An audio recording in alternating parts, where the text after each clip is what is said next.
Assalamu alaikum hörmətli televizor Dünya Uyghur Qurultayı Tor televiziyasi gündəlik xəbərlər proqramımızga xoş gəldinglar. Mən Hidayət Musacan. Bugün 2-ci ayının 23-cü günü seyşənbə. Həmminglarning mushu vaqtda xeyirlik bolsun. Aziz görülmənlər, tövəndə diqqətinglar bugünkü xəbərlər proqramımızның təfsilatında bolsun. Kanada parlamentinin 22 fevral günü Xitayning Uyg'urlarga qaratgan zulmlarini rasmiy yo'sinda irqiy qirg'inchilik deb bekitganligi butun dunyoni zilzilaga soldi. Bunun bilan Kanada parlamenti dunyoda Xitoyning Uyg'urlarga qaratgan zulmlarni irqiy qirg'inchilik deb e'lon qilgan tunji parlament. Shuningdek, Xitoyning bu harakatini Amerikadan keyin rasmiy irqiy qirg'inchilik deb to'nigan ikkinchi bir g'arb davlat apparati bo'ldi. Shu kuni irqiy qirg'inchilik taklif loyihasi Kanada parlamenti Avam palatasida 0 ga qarshi 266 ovozning qo'llashi bilan ma'qullandi.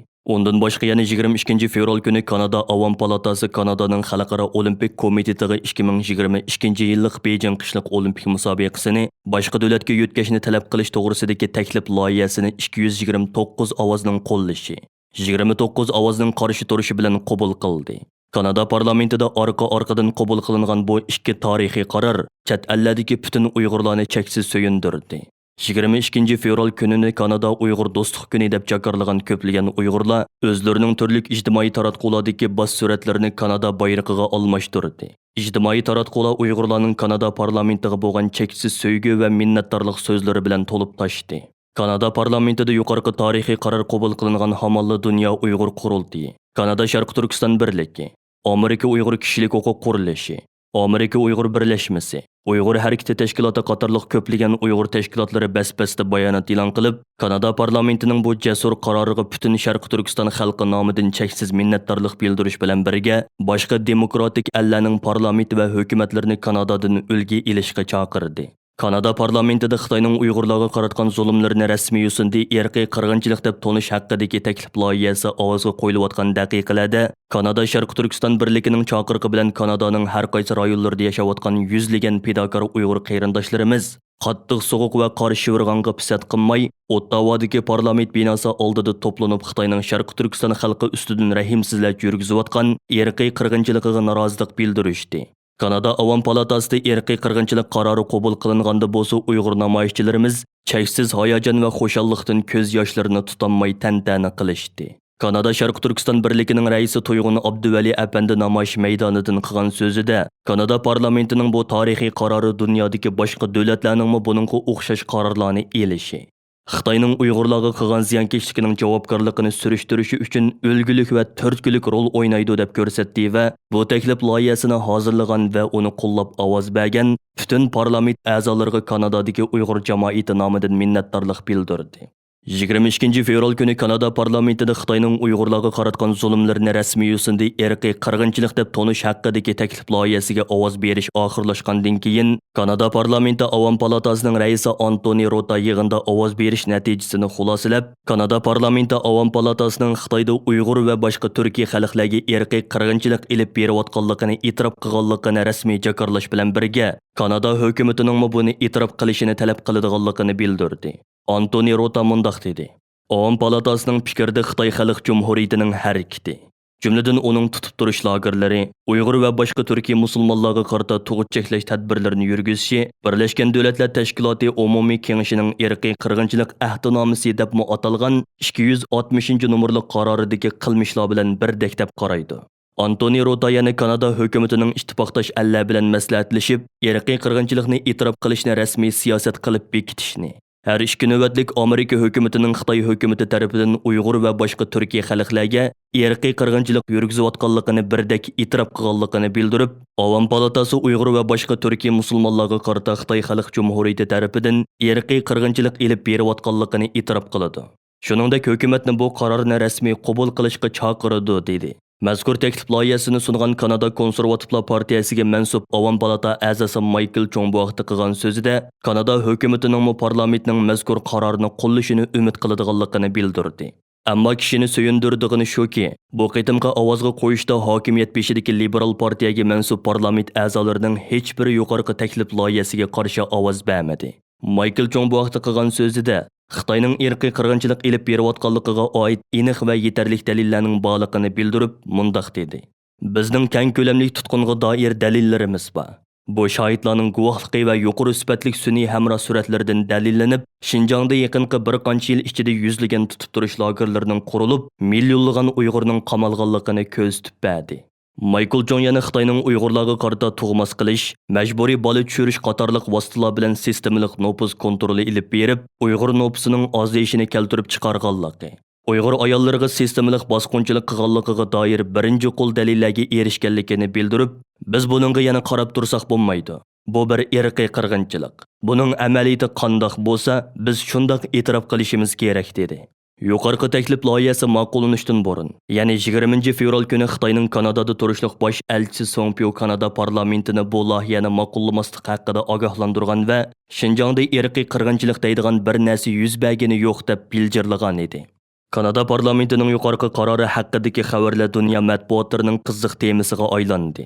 Xalqaro kishilik huquq tashkilotlari bas-basda bayonotlar e'lon qilib, Kanada parlamentining mazkur qarorini qizg'in olqishlash bilan birga, boshqa demokratik ellarni Kanadadan ulgi ilib, Xitoyning Uyg'urlar ustidan yurgizayotgan irqiy qirg'inchilikni to'sish uchun amaliy qadam besishga chaqirib kelmoqda.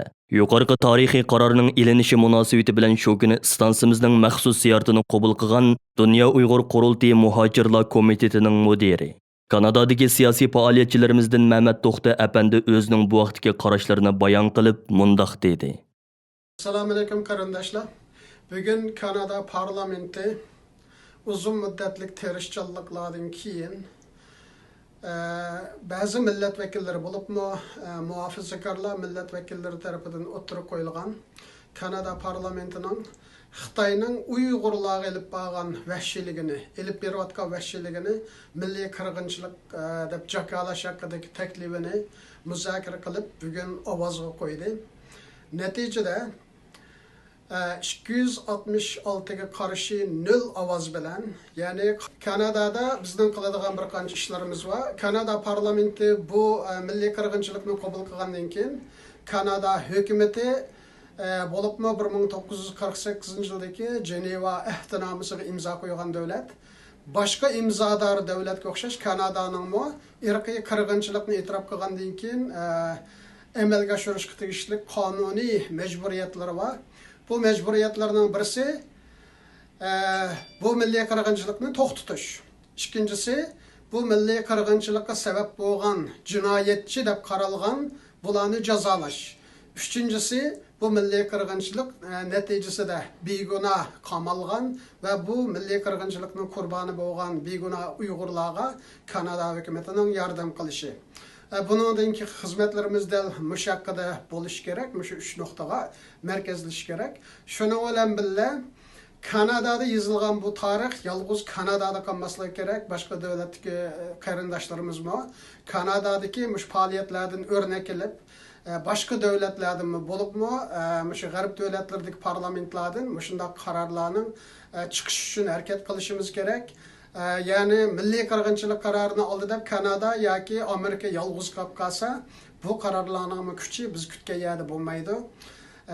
Shu munosabat bilan shu qish yoz demay namoyish qilgan Kanadaning har qaysi joylarida qarindoshlarimizga, guvohlik bergan qarindoshlarimizga ve to'xtamay o'zlarining millat vakillari bilan aloqalashib, millat vakillarini qoyil qilish uchun kuch chiqargan barliq qarindoshlarga alayda rahmat aytamiz.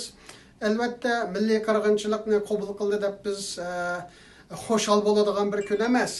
Lekin buni Xitoyning Uyg'urlarga qaratgan jinoyatini Kanada qabul qildi deb qo'shilishimiz kerak. Qandaqdir Xitoy, ya'ni Uyg'urlarga milliy qirg'inchilik yurgizdi deb emas. Yani Xitoyning jinoyati, Uyg'urlarga qaratgan jinoyat qilmishi davlatlarning parlamentida e'tirof qilinganligi uchun buningga qo'shilishimiz kerak. Albatta bundan keyin qilgan xizmatlarimiz texnik qo'lida. Shu munosabat bilan Kanadada shu qarorning chiqishiga kuch chiqargan barliq millat vakillariga, shu 5 siyosiy partiyaning vakillarining hammasiga ayrim-ayrim Uyg'ur xalqi nomidan rahmat aytamiz. Angliya Tashqi ishlar ministri Dominic Raab 22 fevral Birleşken Devletler Teşkilatı Kishilik huquq kengashining 2021 yillik yuqori darajaliklar yig'inida qilgan videolog so'zida Birleşken Devletler Teşkilatı Kishilik huquq kengashini Sharq Turkistondagi lagerlarni tekshirishga darhol maxsus hay'at avatishga chaqirdi. Dominic Raab so'zida Şinjan vaziyeti biz hal qila oladigan doiradan halqib ketdi. U yerda yuz berayotgan qiynashlar, majburiy emgak, ayollarni tug'mas qilib etish qatorliq qilmishlar to'limi qabih va kang doirlik bo'lib, ko'lamlashgan sanoat shaklida yuz beryotidi deb ko'rsatdi. Ondan boshqa Dominik Raab yana Hong Kongdagi kishilik huquq tajovuzchilik qilmishlari sistemalik holda davom qilyotidi deb ko'rsatdi. Xitoy bo'lsa Birlashgan Davlatlar Tashkiloti kishilik huquq kengashiga a'zo 47 davlatning biri bo'lib, o'tgan yili Xitoyning bu kengashga qayta a'zo bo'lib saylanishi Dunyo Uyg'ur qurultayining va xalqaro kishilik huquq tashkilotlarining qattiq tanqidiga uchragan edi. Xabarda aytilishicha, Angliya tashqi ishlar ministri Dominik Raab Angliya parlamentidagi konservativ partiya a'zolarining besimiga uchragan bo'lib, konservativlar uningdan Birlashgan Davlatlar Tashkiloti kishilik huquq kengashi yig'inida Xitoyni texmo kuchli tanqid qilishni talab qilgan. U Birlashgan Davlatlar Tashkiloti kishilik huquq kengashida yuqorqi murojaat so'zini qilishdan ilgari Amerika prezidenti Jo Bayden mazkur kishilik huquq kengashiga kuzatuvchi sifatida qaytadan qatnashadiganligini jakarlagan edi. Amerikaning ayni chog'da Birlashgan Davlatlar Tashkiloti kishilik huquq kengashidan chekinib chiqishi G'arb demokratik ellarining noroziligini qo'zg'agan. Buni fursat bilgan Xitoy hukumatı Birlashgan Davlatlar Tashkilotidagi ta'siri va nopuzini texmo oshirishga urinib kelgan edi. Jo Bayden hukumatı Birlashgan Davlatlar Tashkiloti kishilik huquq kengashining kelar navbatlik saylamida mazkur tashkilotga qaytadan a'zo bo'lib kirishga hozirlanmoqda. Yaponiya vaqti to'rining 22 fevral e'lon qilgan xabardan ma'lum bo'lishicha, Yaponiyaning dunyoga dongliq 12 cho'ng shirkati bir belgilama tuzgan bo'lib, bu belgilama orqali Xitoyning majburiy emgakdan naf oladigan shirkatlari bilan savdo munosabatini uzadiganligini bildirgan. Amerika, Angliya qatorliq davlatlar Sharqi Turkistondan kirgiziladigan paxta mahsulotlari va boshqa buyumlarga cheklama qo'ygandan keyin Yaponiya korxonalarimi besimga duch kelgan bo'lib, kishilik huquqni dafsanda qilish badaliga foyda topadigan Xitoy shirkatlariga qarshi harakat qo'llanishi talab qilingan. Yaponiya hukumati Xitoyning g'azabidan ansirab, bu masalada izchil passiv bo'lib kelgachga, Xitoyga qarshi tadbir qo'llanmaganligi uchun tanqidlanib kelgan. Avstraliya strategiyalik siyosat tadqiqot markazi o'tgan yili e'lon qilgan majburiy emgakka chetishliq 82 cho'ng shirkat ichida Yaponiyaning 14 shirkati ma'lum bo'lgan. Bularning ichida Panasonic, Toshiba, Sony, Hitachi qatorliq 12 shirkat belgilama tuzib, Uyg'urlarning qon tarini sumirayotgan Xitoy shirkatlari bilan bo'ladigan savdosini to'xtatadiganligini bildirgan. Dunyo Uyg'ur qurultayining Yaponiya va Pasifik rayonidagi xizmatlarga mas'ul alohida vakili Ilhom Mahmud apandi bu vaqtda qilgan so'zida Yaponiya shirkatlarining yuqorqi qaroridan mamnun bo'lganligini ifoda qilish bilan birga, Yaponiyaning boshqa shirkatlarini mustabid Xitoy hokimiyatining Uyg'urlarga yurgizayotgan jinoiy qilmishlarga sherik bo'lib qolmaslikka chaqirdi. Washington Postasi gazeti 22 fevral e'lon qilgan bir maqolada bildirilishicha, Amerika Sharq Turkistondan paxta mahsuloti kirgizishni cheklab, moda kiyim kasbining mol ta'minlash manbasini uzgan. Ko'plagan Amerika markalari Xitoydan mol zakaz qilishni bekor qilgan. Buning bilan Xitoyning mol ta'minlovchi shirkatlari nurg'un ziyon tortishga boshlagan. Masalan, Xitoyning Huafu shirkati o'tgan yili 50 million 430 ming dollar ziyon tortgan. Amerika hukumati Xitoyning millionlagan Uyg'urni mahbusga va zamonaviy qulga aylantirish jinoyatiga qarshi tadbir qo'llanib, Xitoyning 87% paxta mahsulotini qora tizimlikka kirgizgan bo'lib, dunyodagi minglagan shirkatlar buning ta'siriga uchraydi ekan. Bu dunyo bo'yicha moda kiyim kasbida nihoyatda oz ko'rilgan bir ahvol bo'lib, agar mushundaq davomlashsa, qimmati 1 milliard dollarga yetadigan paxta mahsulot savdosi kishilik huquq masalasi sababidan qisqa vaqtda ko'pikka aylanadi ekan. Maqolada ko'rsatilishicha, Amerika hukumati Sharq Turkistonda ishlab chiqarilgan paxta mahsulotini butunlay yoki qisman cheklagan bo'lib, bu rayondan chiqqan paxtalar Xitoyda emas, boshqa davlatlarda pishiqlab ishlansimi yoki to'qimachilik mahsulotlarga aylantirilsimi Amerikaga kirgizish cheklanadi ekan. Amerika Tamojna va chegara bexatarlik idorasi savdo sohasiga ogohlantirish berib, millionlarning nadin kelayotganligini bilinglar deb aniq aytgan.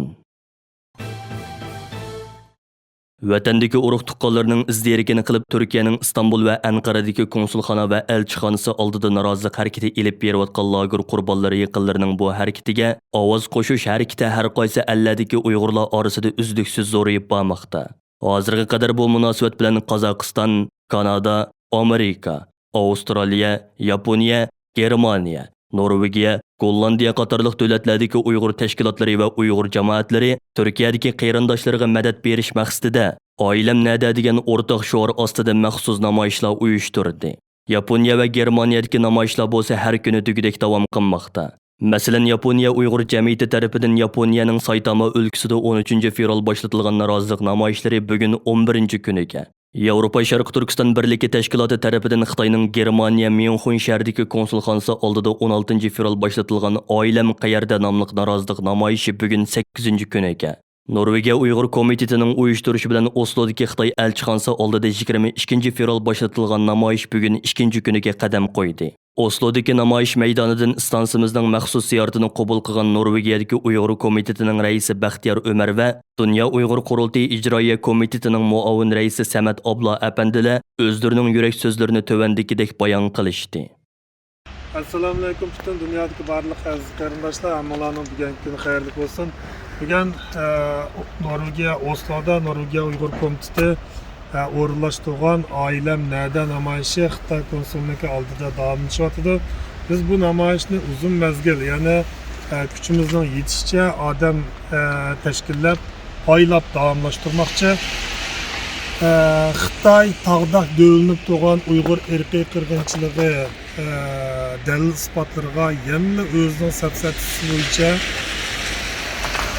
Sharq Turkistonda Uyg'urlar nihoyatda baxtli yashayotdi deb dunyoga tashviq qilyapti. Biz o'z oila a'zolarimiz shundaqla lagerlarda azob uqubat yetayotgan sarxillarımızın suratlarini ko'tarib turgan bu namoyish maydoniga yig'ildik. Bizdeki maqsadimiz Turkiyada davomlashayotgan, shundaqla dunyoning boshqa yerida davomlashayotgan Oilam nada namoyishiga ovoz qo'shish, shundaqla Xitoyning abdibashirligini echib berish. Xitoy hargizmi quyosh nurini o'zining etigida to'sayolmaydi.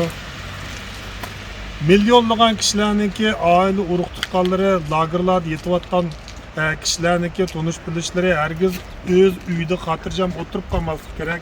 Biz o'zimizning ovozini qaysi shaklda bo'lmasin, kunda oz to'ldi bo'lsa-mu ovozimizni oltib turishimiz kerak. Bugun shundaqla bundan keyin namoyish chiqadigan qarindoshlarga rahmat. Hozir Dunyo Uyg'ur qurultiyi ijroiya komitetinining muavin raisi Samat apandini ishga so'z taklif qilaylik. Hürmetli vatandaşlar, görüp turvatkanımızda Xitay vatanımızda irqiy qirg'inchilik yurgizyapti. Muşu minut, muşu sükunatning o'zida, muşu soatning o'zida xalqimiz, minglagan, millionlagan xalqimiz jazo lagerlarida azob chekyapti, o'lyapti, qiynalıyapti, zulm chekyapti. Bütün dünya Uyg'urlarga irqiy qirg'inchilik yurgizilayotganligini bildi ve Uyg'urlarga yordam berish uchun dunyoning har yerlarida hükümetler bo'lsin, shaxsiylar bo'lsin, shaxslar bo'lsin harakat yutyapti. Mushunday ahvolda bizmi bu da'vo o'zimizning da'vosi, bu kurash o'zimizning ko'rishi, vatan bizning vatanimiz. Vatandagi xalq, turmalardagi, lagerlardagi yetayotgan xalq hammasi bizning urug' tuqqanlarimiz, bizning qon qarindoshlarimiz. Bular uchun biz qo'limizdan kelgan har qanday ishni, har qanday tirishchanlikni qilishimiz kerak. Kurashning cho'ngi kichigi bo'lmaydi. Şunlaşqa biz her qandaq yollar bilen özümüzninki, her xil usullar bilen, her xil taktikalar bilen, her xil metodlar bilen özümüzün bu görüşünü devam kıldırışımız gerek. Bundan başka bizning çaremiz yok. Özümüzninki, bu hem özümüzninki milli burcumuz, qarzimiz. Bunu ada qilish her birimizningki, her bir Uyg'urninki bo'ynidagi bosh tortib bo'lmaydigan qarzi. Şunlaşqa biz bugün bunu bundan oldin qaptilarda bir necha qarindoshlarimiz chiqib boshlagan. Biz bugun buni davom qilyapmiz. Bundan keyin yana buni uzun muddat davom qilmoqchi.